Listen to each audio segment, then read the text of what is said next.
Good afternoon, friends. Monday, and you all know what it is. It's not Victory Monday, that's for sure. It is the Monday where we go over what we see, another atrocity, another low effort, just mess of a team. This team is an absolute mess. It is really rough to try to muster some good energy. Silly me for predicting an upset. It came from just the utmost desire to stop being pessimistic because I'm not trying to be. This news writes itself. I'm telling you, I would much rather be talking about wins here for the Chicago Bears, but we're all going through this together, friends. This is together. And the fans should not be divided. In these moments, we should come together because it's a disaster from top to bottom. Yes, the quarterback stunk yesterday. Yes, the defense was garbage yesterday. The entire offense, the coaching was atrocious. Thomas Brown's debut was no bueno. We'll get to more. Stick around to the end of this video. We're going to have some closing thoughts. Please, my friends, give me a thumbs up. Leave a comment. Let me know what you think about this season. Let me know and what you think is going to happen next season. At the end of the video, I'll give you my thoughts on what I think will happen next year because it's going to be interesting. And these next few games are going to be very interesting. Losses for sure. I only predicted the loss. I mean, you've seen my other videos. If you've seen, I predicted we were going to lose every single game, starting with the three previous games, Green Bay, Minnesota, Lions. I said we were going to go on the road. We were going to lose against the 49ers. We were going to lose the next two games against the Seahawks. I said maybe we'd win, finish up the season with Green Bay, and definitely lose. That's my prediction all year long since we were on the third loss in a row after the embarrassment of the New England Patriots game at home. That's all I really needed to know. But I saw a resurgence in the defense, in the offense, against the three divisional games. I said, hey, we didn't play so terribly against the Lions. First half we did. Why didn't I see this coming? The first half against the Lions was atrocious. There was no points put up until the really end of the second quarter. There was something really ugly first halves. We are the worst first half football in the league by a far margin. And the Chicago Bears know it, and they're not doing whatever it takes for it to stop. First quarter offense is the absolute worst in the league. Worst. I hate being pessimistic. That's why I tried to hope for an upset yesterday, just to break the monotony. It's got to end sometime. It's got to end sometime. But probably will end next year, not this year, sadly to say. Like I mentioned yesterday, big mistake to have Caleb Williams and put so much pressure on him throwing. The run game was never committed. They never stuck to the run. So we saw what happened. We had no running yards. O-line was not good all game, especially at the end. Caleb Williams holds that ball way too long. All game long, especially the first half. He got sacked 4 times. He got sacked at the end of the game. O-line is partly to blame. The other half. The other half's on him. He holds that thing too long. You know you got seconds to throw it. You got 3 seconds. And you got to let it rip. Throw it away or throw it to your target. He's stuck. He's in a stuck thing because this team is a chaotic mess. Third play caller we had Kyle Shanahan. I'm sorry. We had the first play caller that we fired. Then we moved on to Thomas Brown. Now we got Beatty. That's 3 play callers for 1 rookie quarterback in his first season. We fired the rookie quarterback's head coach mid-season. You need, in life, friends, family, companies, restaurants, any place, you need continuity and you need stability in parents, family, relationships, businesses, and the Chicago Bears is a poorly run business. As you can see, when you fire people at midseason, you made a bad choice. They stuck to this guy, Eberflus, for too long. Should have started fresh with a new rookie quarterback, a new head coach, start everyone together fresh start, clean slate. But they committed to a guy who was unproven. He had never been a head coach ever. But they signed him to a 4 or 5 year deal for millions of dollars. Really bad move. He should have been the defensive coordinator. That was the guy. Defensive coordinator. And now that he's gone, we've seen the defense regress because that's where his was. He's not a head coach. He doesn't know how to run the whole thing. There's head coaches and then there's coordinators. And there's just, it is what it is. Not everyone's built. That's why there's only 32 positions in the NFL. It's a hard job and it takes nerve and guts and brains. So big drops. Cole Kmet dropped one on his chest.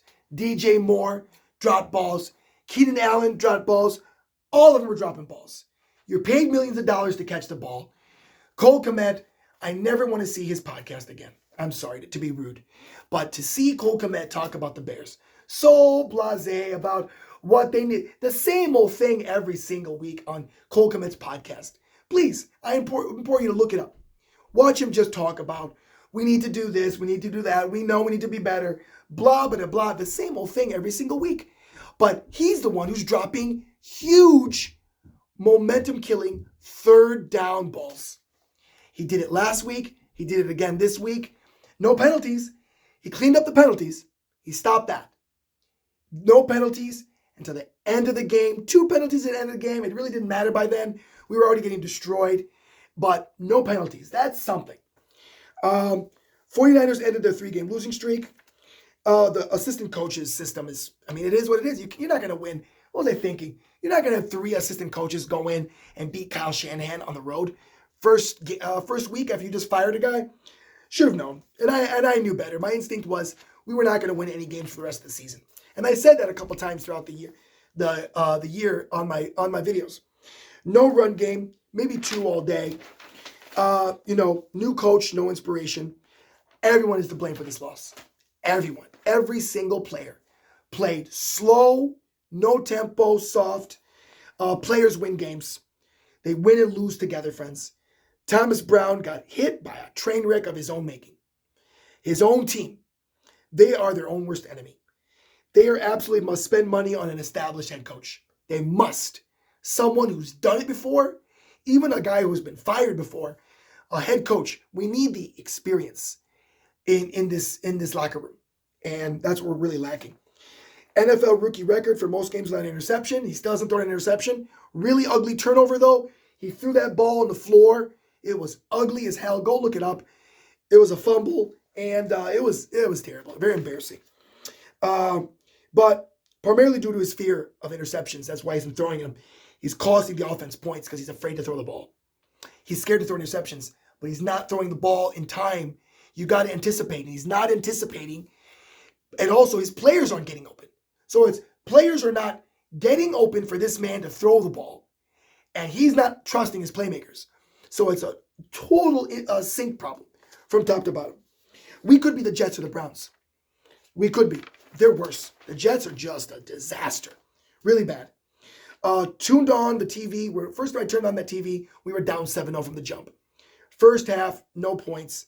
Really bad defense. Defense led George Kittle. Every time that ball went in George Kittle's hands, he caught that ball wide open. Caught the ball and then ran for yards.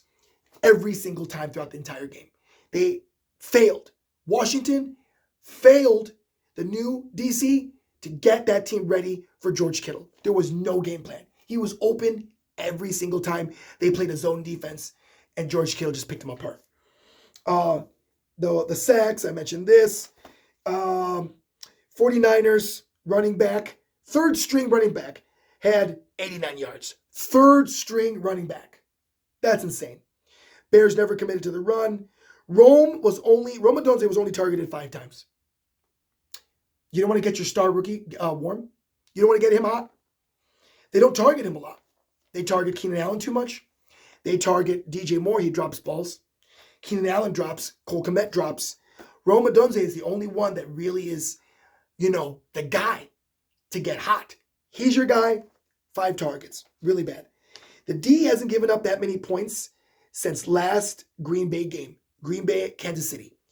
Last year, they haven't given up that much points. They have regressed big time. On offense, not since 1991 have they looked this bad.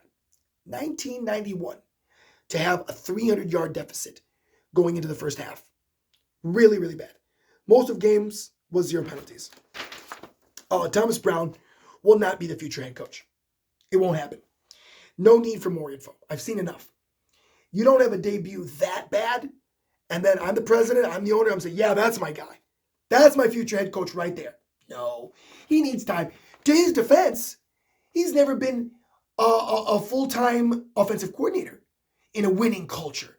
He was the OC for the Panthers, who were a disaster of a team. Sean McVay trained this man well. They did look better those other 3 games, but he's not a head coach yet.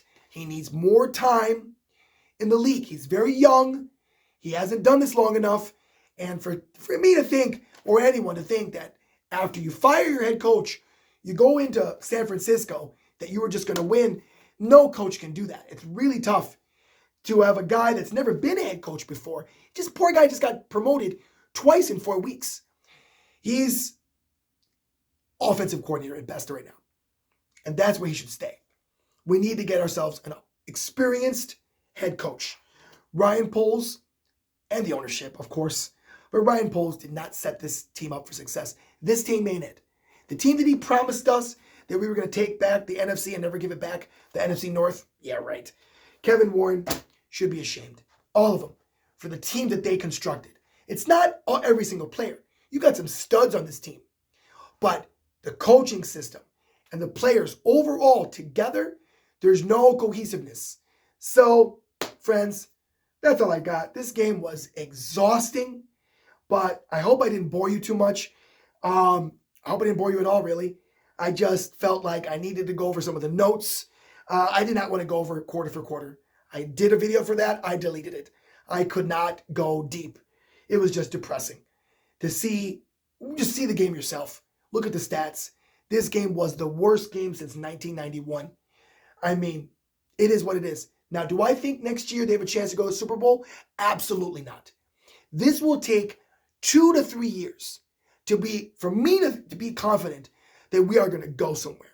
You won't get a Super Bowl word out of me until we win playoff games, till we're in the actual NFC Championship and we're looking dominant getting there.